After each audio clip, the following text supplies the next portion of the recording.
Sob presidente Lula, gastos com campanha contra a dengue caem 61% em comparação com o governo Bolsonaro.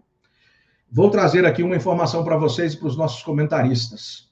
A verba da SECOM aumentou.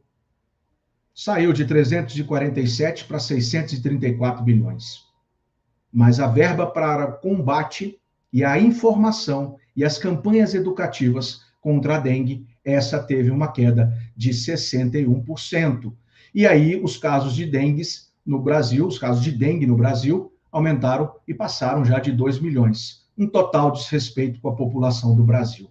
Paulo Papini, a sua opinião diante desse fato grotesco e gritante aos nossos olhos? Porque se fosse um governo de direita, se fosse um conservador, um liberal, com certeza o STF já teria intervido com as suas medidas judiciaristas, sanitaristas de momento. Então, a minha pergunta é essa, né? 2 milhões de casos, já foram mais de 1.000 mortos, né, por dengue, porque se você contrai a segunda vez, pode virar hemorrágica, deve ficar bem grave a doença. Com detalhe, a vacina da Covid, o Brasil foi o segundo país do mundo que estava vacinando contra a Covid. Acho que o primeiro foi a Inglaterra, tá? E o Brasil foi o segundo. Pode ser que eu esteja errado agora no dado, mas eu acho que alguma coisa dessa ordem.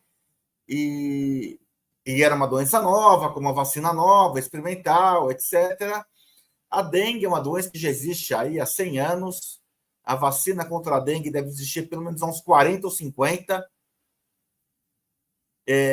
São mais que sabidos os meios para evitar a propagação de dengue. Propaganda simples que você faz, investimento simples em saneamento básico, dentre outros, evitam. A pergunta, e eu estou preocupado hoje, porque tem o CIED, né, que está monitorando o que eu falo, eu já posso chamar o Lula de genocida? Minha pergunta é essa. Eu queria que o Caivano também, que é do direito, me respondesse. Eu estou na dúvida, eu acho que pode. Se chamava o Bolsonaro de genocida com uma doença nova, um vírus totalmente novo, que apareceu do nada, entre aspas, né?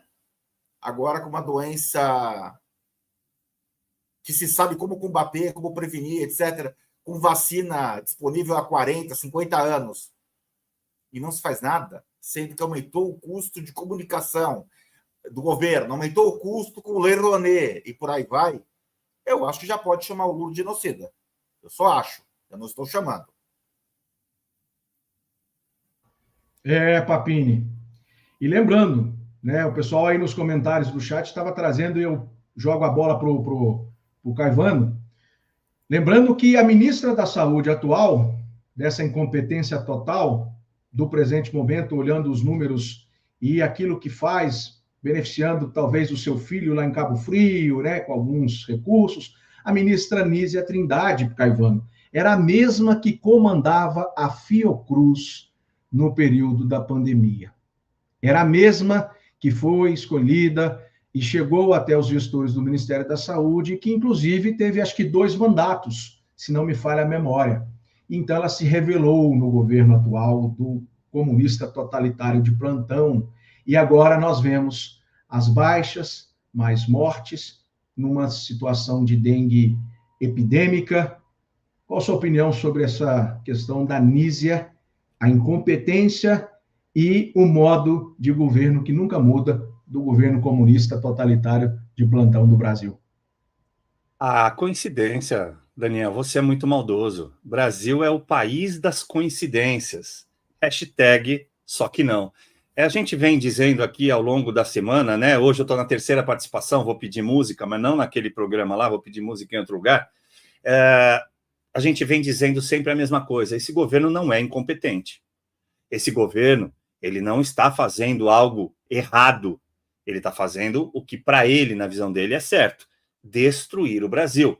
Eles lembram daquele termo de um determinado desembargador, missão dada é missão cumprida? É para isso que essas pessoas estão aí e é para isso que essas pessoas foram indicadas para fazer parte em determinados ministérios. Elas estão todas cumprindo uma missão.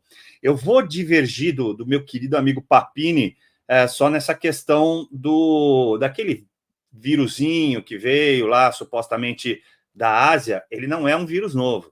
Ele é um vírus que tem mais de 150 anos entre os seres humanos. Se você pegar as vacinas que o seu cachorrinho, seu petzinho, seu gatinho tomam, você vai ver que está descrito lá exatamente o nome desse vírus que foi enfrentado na última pandemia. E justamente por isso, em 2009, a OMS, a Organização Mundial da Saúde, mudou a determinação para a declaração de pandemia. Olha que coisa maravilhosa! Um governo soberano, tecnicamente, até prova em contrário, sendo absorvido por uma entidade supranacional para determinar o que você deve fazer com a sua população.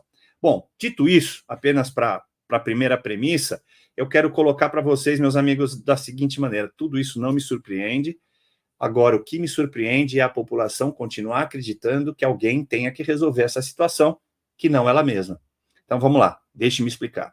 Em 2020, em 29 de abril de 2020, nós tivemos uma inserção, né, ou seja, uma desarmonia entre os poderes, quando o Poder Judiciário interviu no Poder Executivo e impediu que Alexandre Ramagem, o delegado Alexandre Ramagem da Polícia Federal, assumisse a diretoria da entidade. Vocês se recordam disso?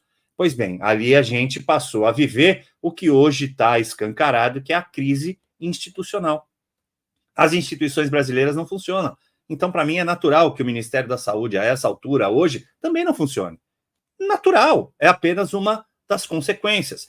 O que a gente tem que voltar lá para trás e entender, como muito bem disse o Papini nisso, o Brasil foi o segundo país a começar a vacinação, porque tinha um presidente que pregava a liberdade. Olha, você quer tomar, você toma, não é problema meu, é problema seu. Agora, em virtude dessas declarações, a população acabou aceitando que o STF determinasse a política pública em termos de combate àquela praga. Não dá para a gente tapar o sol com a peneira agora. Foi a população que pediu. As nossas liberdades e garantias fundamentais, como slices de um salame, ou seja, como fatias de um salame, vieram sendo retiradas desde 2020. E a população aplaudiu, porque chamava Bolsonaro por aquele termo, geno. É óbvio que o Papini me fez uma pergunta retórica. Já posso chamar? Não, Papini. Eu vou te responder aqui diretamente, com todo o respeito que eu tenho a você, e não muda a nossa amizade nem a reflexão que a gente está fazendo. Só vou pontuar. Não, não pode chamar. Porque quando a gente chama por esse termo, a gente não, que nós não usamos, obviamente, mas quando se usa esse termo de maneira corriqueira, de maneira banalizada, a gente coloca em risco a história da humanidade, com o que foi perpetrado, contra os judeus. É por isso que a gente vive um momento nefasto da história mundial com o avanço do antissemitismo. Em virtude disso, tudo vira uma grande porcaria. Pode falar, não tem problema. Então, não. A gente tem que combater as coisas como elas são, e a população brasileira está na hora de entender que você fez parte de tudo isso e precisa resolver essa situação. Cobre do seu governante. A hora é agora. Bom, e só para trazer umas informações adicionais a essa pauta, governo, no caso o governo Lula, 61 a menos por cento de gastos nas campanhas educativas. Vou trazer mais uns detalhes para vocês. Nízia Trindade troca chefia de gabinete do Ministério da Saúde. Notícia de há um dia atrás. Vai assistindo. Nízia Trindade nega a pressão do PT por cargos no Ministério da Saúde e ainda tem o Centrão que está fritando ela para a questão de tomar ou pedir o cargo dela diante dessas situações todas. Isso eu estou trazendo as questões políticas para vocês ficarem informados. E ela deve sim ser convocada em breve, já tem requerimento na Comissão de Saúde e em outras comissões, provavelmente, para explicar justamente os mais de 2.600.000 casos de dengue que estão tomando o país. Diante dessa patinada, dessa turma que não sabe fazer a coisa direito ou trabalhar, só quer gastar, Lei Rouanet, diante disso, eu vou jogar uma pergunta, a gente ia ter enquete, mas eu vou pedir a vocês que estejam participando aí conosco no programa F5, que possam se manifestar nos comentários aí. Nós não vamos deixar a enquete lá fixa, mas nós vamos deixar ela para que vocês registrem os comentários de vocês. Lula registra queda de popularidade, apontam pesquisas. Você concorda? Óbvio, o país está um caos. Não, hoje estamos melhores que ontem. Não, pesquisas manipuladas. Essa é a enquete que nós vamos deixar para vocês participarem conosco lá nos comentários. Daqui a pouco nós vamos trazer aqui uns comentários para mostrar aqui sobre essa questão da popularidade desse governo. Só gasta. Com as viagens, então, bilhões de reais. No gasto com a dengue, nada. E, além disso, a fritura política da ministra da Saúde, que está acontecendo tanto pelo Centrão, como se ninguém soubesse, é o mesmo PT que está brigando pela presidência da Petrobras também. Tá bom?